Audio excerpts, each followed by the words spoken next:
नमस्कार दोस्तों, omni Sen channel में आपका स्वागत है। और आज आप इस वीडियो में ओमनी सेन इंग्लिश के तहत एक बहुत ही डिफरेंट वीडियो देख रहे हैं। जी हाँ दोस्तों, कुछ ऐसे वाक्य जो कि हमेशा आप बोल जाते हैं हिंदी में, लेकिन ये नहीं समझते कि ये कई तरह के हो सकते हैं। अंग्रेजी बोलना है और वैसे ही वाक्य, हिंदी वाले वाक्य जो कि आप आसानी से बोलते हैं, इंग्लिश में भी उसे आसानी से बोला जा सकता है, थोड़ा सा अगर आप समझते हैं तो। अब देखिए, यहाँ बात हो रही है दोस्तों क्वेश्चंस फॉर्म की। जी हाँ, क्वेश्चंस फॉर्म यानी प्रश्नवाचक वाक्य की, कि ये प्रश्नवाचक वाक्य क्या होता है, कैसे इसका उच्चारण करना है, मतलब वर्ड कैसे बोलना है। देखिए, क्वेश्चंस फॉर्म के बारे में आप समझ लीजिए कि क्वेश्चंस फॉर्म को हिंदी में प्रश्नवाचक वाक्य कहते हैं या कह सकते हैं। यहाँ पर है क्वेश्चंस फॉर्म। ये देखिए कई तरह के होते हैं, जैसे यस नो टाइप, हाँ या ना प्रकार के क्वेश्चंस होते हैं। ठीक है, अब इसकी भी चर्चा होगी कि भाई यस नो किस प्रकार का होगा, थोड़ा सा तेजी में। डब्ल्यू क्वेश्चन टाइप यानी डब्ल्यू क्वेश्चन, कुछ ऐसे प्रश्न जो कि शुरू में डब्ल्यू से स्टार्ट होते हैं, यानी कि इंट्रोगेटिव प्रोनाउन से रिलेटेड क्वेश्चंस। तीसरा जो अल्टरनेटिव टाइप होता है, विकल्पी प्रकार का होता है। चौथा जो टैग प्रकार का होता है, यानी टैग जैसा, और अगर इंग्लिश आप जानते हैं तो। या पांचवा देखते हैं डिक्लेरेटिव टाइप्स, यानी घोषणात्मक प्रकार का जो है प्रश्नवाचक वाक्य होते हैं। सब पे चर्चा होगी धीरे धीरे। तो यानी कि सबसे ज़्यादा देखिए, सवाल करना जो है दोस्तों, सवाल करना ही आपको आगे बढ़ाता है। अगर अंग्रेजी में आप सवाल करते हैं, क्वेश्चंस करते हैं, तो आपके सामने बोलने वाला लोग अच्छा डर जाएगा, क्योंकि क्वेश्चन ही लोगों को नहीं करने आता। आप भी आंसर दे सकते हैं, ठीक है, आंसर दे देंगे, लेकिन अगर पूछने की बात आता है तो क्वेश्चन करते समय ही कंफ्यूज हो जाते हैं। परीक्षाओं में भी, एग्जाम्स में भी दोस्तों, क्वेश्चन से जो है नहीं समझने के कारण आंसर सही से दे नहीं पाते हैं, जिसकी वजह से मार्क्स भी कम आता है। तो क्वेश्चंस करना सीखना चाहिए, चाहे लिखने में या बोलने में। तो चलिए दोस्तों, पहले यस नो टाइप के क्वेश्चंस के बारे में जानते हैं, ये कैसे होते हैं, क्या होते हैं। तो देखिए, इसमें यस नो टाइप में वे प्रश्न आते हैं जिनका उत्तर हाँ या ना हो सकता है, यानी चाहे तो हाँ होगा, चाहे तो ना होगा। और प्रश्नकर्ता जो पूछने वाला है इसे भली बात ही जानता है। जैसे आप प्रश्न कर रहे हैं, ये भाई क्वेश्चन यस नो टाइप में क्वेश्चन कर रहे हैं, तो आपको आंसर पता है कि चाहे तो हाँ, मतलब हाँ हो सकता है, आप हाँ वाला क्वेश्चन कर रहे हो या ना वाला क्वेश्चन कर रहे हैं। देखिए, आजकल जो कॉम्पिटिटिव एग्जाम्स होते हैं उसमें प्राय ऐसे ही प्रश्न पूछे जाते हैं, और इस तरह के प्रश्नों में सहायक क्रिया यानी हेल्पिंग वर्ब, सहायक क्रिया क्या होता है, हेल्पिंग वर्ब, तो आप जानते ही होंगे। तो नहीं जानते होंगे तो इसके लिए आप डिटेल में देख सकते हैं हमारे पहले वाले वीडियो को। तो देखिए, हेल्पिंग जो वर्ब होता है को वाक्य में सबसे पहले रखते हैं, ठीक है, वाक्य में, यस नो क्वेश्चन में। अब ये हेल्पिंग वर्ब क्या है, आप जब इसका आगे आने वाले साइड में ही देख, एक दो एग्जाम्पल में ही आपको दिख जाएगा। एक और बात देखिए यस नो टाइप्स के बारे में, कि देखिए इस तरह के प्रश्न में पॉजिटिव और नेगेटिव होते हैं। इस तरह के प्रश्न जो है, इस तरह के प्रश्न चाहे तो पॉजिटिव होंगे या नेगेटिव होंगे।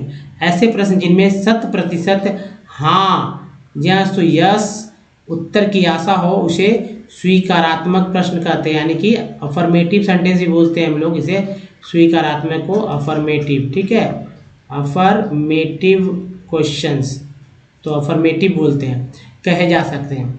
अब देखिए यस नो में हेल्पिंग वर्ब क्या है, तो देखिए जो इज होता है, आर होता है, आप समझ चुके होंगे, इज, आर, है ना, एम, वॉज, वेयर, वॉज, वर, ये सारे हेल्पिंग वर्ब होते हैं। अब क्वेश्चंस क्या है, देखिए यस नो क्वेश्चंस में is he writing a letter, is he writing a letter, Hindi में लिखा है समझने के लिए, क्या हुआ, पत्र लिख रहा है, तो आप कहेंगे यस या नो। अगर लिख रहा है तो आप कहेंगे yes he is writing a letter, answer देंगे yes he is writing letter, या आप सिर्फ यस कहकर भी निकल जाते हैं। लेकिन क्वेश्चंस क्या होगा, is he writing a letter, क्या वह पत्र लिख रहा है। नेक्स्ट है दोस्तों, देखिए does he come daily, he comes daily, he comes daily, है ना, ही कम्स डेली का ही हो गया। और ये इंट्रोगेटिव क्वेश्चन, इंट्रोगेटिव बनाया तो क्वेश्चंस तो आएंगे। डज ही कम डेली, क्या वह रोज आता है, does he come daily.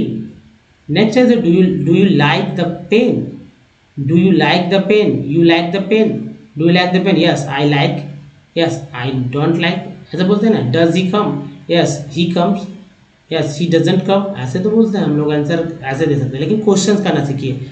Does he comes daily? क्या वह रोज आता है? Does he comes daily? क्या वह रोज आता है? Do you like the pen? Do you like the pen, है ना? क्या तुम्हें कलम पसंद है? तो क्वेश्चन ये यस नो था। अब देखिए WH क्वेश्चन टाइप क्या होता है। इस तरह के प्रश्न में WH प्रश्न जो है WH से शुरू होता है। जैसे WH से देखिए हु, WH से विच, WH से व्हाट, WH से हुज, WH से व्हेन, और यहाँ पर एक्सेप्शन में HOW हाउ अलग है।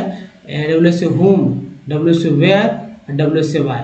दोस्तों ये आप देख रहे हैं कि 4 8 1 9 है, ठीक है। तो आप जो है यहाँ पर अच्छे से, जैसे कि हु को क्या बोलते हैं? कौन बोलते हैं, ठीक है, कौन बोलते हैं। विच को भी कौन बोलते हैं। ये हु जो है पुरुष के लिए, जबकि विच प्राणी या वस्तु के लिए। व्हाट का मतलब होता है क्या, लिख लीजिए कॉपी में। हुज का मतलब होता है किसका, ठीक है, किसका। व्हेन का मतलब होता है कब, क्या होता है कब। हाउ का मतलब होता है कैसे, कैसा, कैसे। हुम का मतलब होता है क्या, किस, है ना, किसका। ये भी वही है। वैसे कि हुम मीन्स वैसे कौन होता है, उसी तरह से किसका, किसको, है ना, किसको। ये वाला थोड़ा सा हुम हु एक ही जैसे होते हैं। उसके बाद वेयर मीन्स होता है कहाँ, और वाई मीन्स होता है क्यों।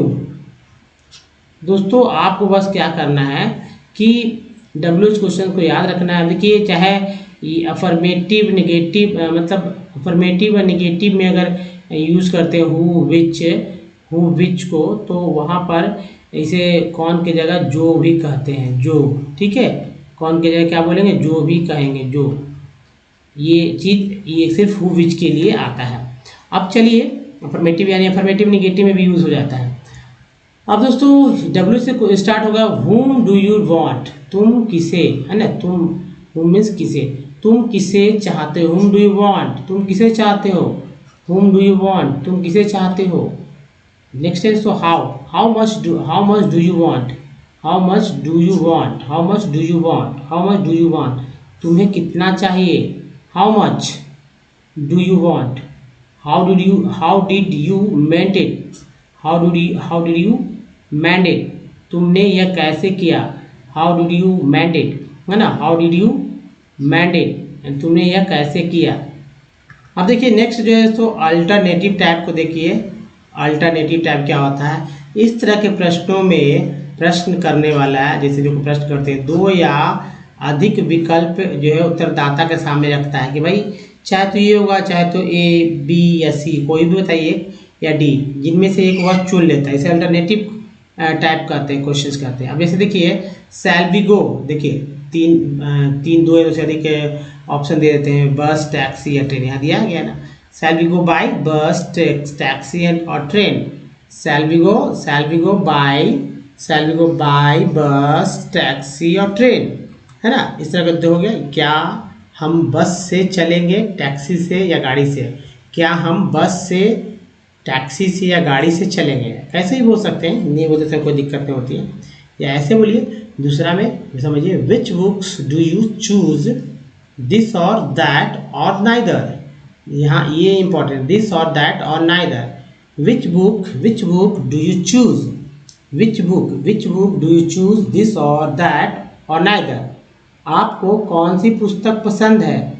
यह या वह, यह या वह, या दोनों ही नहीं, या नाइदर मीन्स दोनों ही नहीं। विच books do you choose, this और दैट और नाइदर। आपको कौन सी पुस्तक पसंद है, या वह, या दोनों ही नहीं। ऐसे भी बोल सकते हैं, आर यू कमिंग और नॉट। यहाँ इसका मतलब वेदर है, वेदर यहाँ लग जाएगा पहले, लेकिन लोग लगाने की आवश्यकता नहीं होती है। और नॉट का मतलब ये होता है कि वेदर यहाँ पर लगा हुआ है। वेदर ये वाला है, स्पेलिंग ये होगा वेदर का, तो ये लगा हुआ रहता है, ऐसा लोग समझते हैं, यह मानना चाहिए। वेदर आर यू कमिंग और नॉट, ऐसे बोल सकते हैं, या आर यू कमिंग और नॉट। वेदर बोलने की आवश्यकता नहीं, आप आ रहे हैं या नहीं। आर यू कमिंग और नॉट, आप आ रहे हैं या नहीं, ऐसे बोलते हैं ना, आप आ रहे हैं या नहीं। नेक्स्ट देखिए, did India or England win the match. Did India or England win the match. Match किसने जीता, भारत या इंग्लैंड ने। मैच किसने जीता, भारत या इंग्लैंड ने। नेक्स्ट है, did you do it. Did you do it or your sister. Did you do it or your sisters. क्या यह तुमने किया या तुम्हारी बहन ने। क्या यह तुमने किया, यह तुमने किया, इट का यह, क्या तुमने, क्या यह तुमने किया या तुम्हारी बहन ने। Did you do it or your sister. Next है तो टैग टाइप। टैग क्या होता है, इस वर्ग में वे वाक्य आते हैं जिनके अंत में प्रश्न टैग या पूछ की तरह जुड़े हुए रहते हैं। यानी टैग मीन्स क्वेश्चंस मार्क, है ना। तो जैसे द ट्रेन या टैग मीन्स यहाँ ये समझिए, ठीक, क्वेश्चन मार्क के साथ जो आता है। The train has already gone. The train has already gone. Train has gone ऐसे ही बोलते हैं, the train has already gone. Hasn't it. Hasn't it यानी गाड़ी पहले ही जा चुकी है या ना, या नहीं, दोनों बात मैंने पूछा टैग में कि गाड़ी पहले ही जा चुकी है या नहीं गई है, इसका यही मतलब हुआ हैज़न्ट इट। हैज़ तो लगा हुआ है, जो रहता है उसी से बोलता है has not. Hasn't it means has not it, है ना। You aren't going to leave us. Are you, you are not going to leave us ऐसे बोलेंगे, या you aren't going to leave us. Are you, आप हमें छोड़ तो नहीं रहे हैं क्या, आप हमें छोड़ तो नहीं रहे हैं क्या। Are you are not going to leave us, आप हमें छोड़ तो नहीं रहे हैं। आर यू, क्या, है ना, क्या। I have met you before. I have met you before. Have not I. Have not I, मैं आपसे पहले मिल चुका हूँ। I have met you before. Have not I, नहीं क्या, मैं आपसे मिल चुका हूँ नहीं क्या, ऐसे बोलते हैं, मैं आपसे मिल चुका हूँ नहीं क्या, है ना। नेक्स्ट देखिए, he knows you doesn't he. वह मतलब कि अब हिंदी अर्थ समझिए, वह तुम्हें जानता है। और यहाँ डजेंट ही मीन्स क्या, मतलब पूछा जा रहा है कि क्या, मतलब वह नहीं जानता है क्या, वह नहीं, वह क्या, वह तुम्हें नहीं जानता है क्या, मतलब एक दूसरे के बारे में पूछा जा रहा है। वह तुम्हें जानता है, वह क्या, वह मतलब वह तुम्हें जानता है, तुम्हें वह जानता है नहीं क्या, ऐसे करके, है ना। He knows you doesn't he likes the girls doesn't he likes the girls doesn't, उसे लड़की पसंद है नहीं क्या, है, उसे लड़की पसंद नहीं है, उसे लड़की पसंद नहीं है क्या, ऐसे भी ना, उसे लड़की पसंद है नहीं क्या, उसे लड़की पसंद नहीं है ना, उसे लड़की पसंद नहीं है क्या। दोस्तों थोड़ा सा समझिए, he likes the girls doesn't he, tag type question है। He didn't live long here. He didn't live long here. Did he, वह ज़्यादा समय नहीं रहा।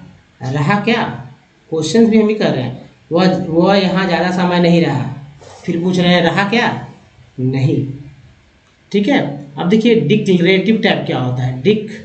डिक्लेरेटिव टाइप क्या होता है, यानी घोषणात्मक। तो घोषणात्मक प्रश्न सूचक वाक्य स्वीकारात्मक यानी अफर्मेटिव वाक्यों की तरह ही होते हैं। अंतर केवल यह होता है जिसमें ऐसे वाक्यों के अंत में प्रश्नात्मक लहजे का आरोह, यानी कि आवाज़ का ऊंचा जाना, ठीक है, आवाज़ जो है आपका तेजी से ऊपर उठेगा, साफ सुनाई दिखाई पड़ता है, मतलब कि लगता है कि भाई ऊंचा बोल रहा है। प्रश्न करने का यानी अफर्मेटिव सेंटेंस है, लेकिन बोलने का तरीका ऐसा लगेगा कि लगता कोई क्वेश्चन ही कर रहा है क्या। जैसे देखिए, you have got the tickets. अब भाई ये you have got the tickets, अब लोग सोचेंगे कि यू हैव क्वेश्चन अगर मार्क नहीं लगाए तो इसका ये मतलब होता है अगर यहाँ के तुम्हारे पास टिकट है, यहाँ जोर से बोलेंगे हम, अगर ये गायब कर दें, यहाँ नहीं लिखा है पूछेंगे तुम्हारे पास टिकट है। बोलने का अंदाज से पता चलता है कि भाई ये डिक्लरेटिव टाइप से यानी घोषणात्मक है। तुम्हारे पास टिकट है, टिकटें हैं, मैं ऐसा कि क्वेश्चंस ही मैं पूछ रहा हूँ। You have got the ticket. Next is you have told him in clear terms. You have told him in clear terms यानी तुमने उसे साफ साफ बता दिया है ना, तुमने उसे साफ साफ बता दिया है ना। ना को मैंने यहाँ पे इसलिए उच्चारण किया ताकि आपको समझ में आए कि वाकई क्वेश्चंस हो रहे हैं। She would be already there, she would be already there I suppose. She would be already there I suppose. मैं समझता हूँ वह पहले ही वहाँ होगी, है ना। सी मीन्स होगी, वह है ना, वह जो है सी के लिए है तो होगी। मैं समझता हूँ आई सपोज बाद में, या वह पहले से ही वहाँ होगी मैं समझता हूँ, ऐसे ही बोल सकते हैं। तो she would be already there I suppose she would be already there. तो दोस्तों ये तरीका है बोलने का, ऐसे ही बोल बोल के इंग्लिश बोला जाता है, लेकिन क्वेश्चन करने आना चाहिए। तो आप इसी को आधार बनाकर कई तरह के क्वेश्चंस करें, तो दूसरे से समझें कि भाई क्वेश्चंस कितने तरह से किए जा सकते हैं, है ना। आप देखिए there is something to it, there is something to it. खाने कुछ है ना, खाने कुछ है ना। You didn't complete the answer, तुमने उत्तर पूरा नहीं किया है ना, तुमने उत्तर पूरा नहीं किया है ना। नेक्स्ट है you realise your mistake now, you realise your mistake now. तुम्हें अब अपनी गलती का एहसास हो रहा है ना, है ना। You realise your mistake now, तुम्हें अब अपनी गलती का एहसास हो रहा है ना। तो ये डिक्लेरेटिव सेंटेंस था। डिक्लेरेटिव सेंटेंस तो आप समझ ही चुके होंगे। You will not leave me in the lurch, तुम मुसीबत में मेरा साथ नहीं छोड़ोगे ना। You will not leave me in lurch, ठीक है, लर्च मीन्स मुसीबत, तुम मुसीबत में मेरा साथ नहीं छोड़ोगे ना। I have told you the secret, है ना, secret. I have told you the secret, मैं तुम्हें रहस्य बता दिया, मैंने तुम्हें रहस्य बता दिया ना। You drink sometimes, you drink sometimes, तुम कभी कभी पीते हो ना। यू ड्रिंक समटाइम्स, तुम कभी कभी पीते हो ना, या तुम कभी कभी पीते हो, ऐसे बोलने का अर्थ हो जाता है कि भाई कभी कभी। क्वेश्चन पूछ रहे हैं। यू आर ऑलरेडी, क्या होता है, यू आर ऑलरेडी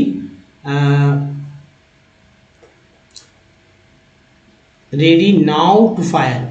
अब इस तरह से बहुत सारे क्वेश्चन आप बना सकते हैं। अब तुम सब गोली चलाने को तैयार हो ना, जैसे ट्रेनिंग ऐसा पूछा था। अब तुम सब गोली चलाने को तैयार हो ना, अब तुम सब खाने को तैयार हो ना, अब तुम सब घूमने को तैयार हो ना। तो यहाँ पर जो है एक्शन वर्ड कुछ और लगा लीजिए, ठीक है। तो you are all ready now to fire. अब देखिए शी वॉन्ट्स माई हेल्प, तो you are all ready now to fire. अब तुम सब गोली चलाने को तैयार हो ना। शी वॉन्ट्स माई हेल्प, उसे मेरी मदद चाहिए ना, उसे मेरी मदद चाहिए ना। दोस्तों इस वीडियो में आपने देखा कि क्वेश्चन फॉर्म कितने तरह के होते हैं, उसके एग्जाम्पल्स को आपने देखा। अगर आप इस तरह से प्रैक्टिस करेंगे तो दोस्तों आपको तरह तरह के क्वेश्चंस, क्योंकि परीक्षाओं में भी इस तरह के प्रश्न आते रहते हैं, समझ में आएंगी कैसे इसको टैकल करना है।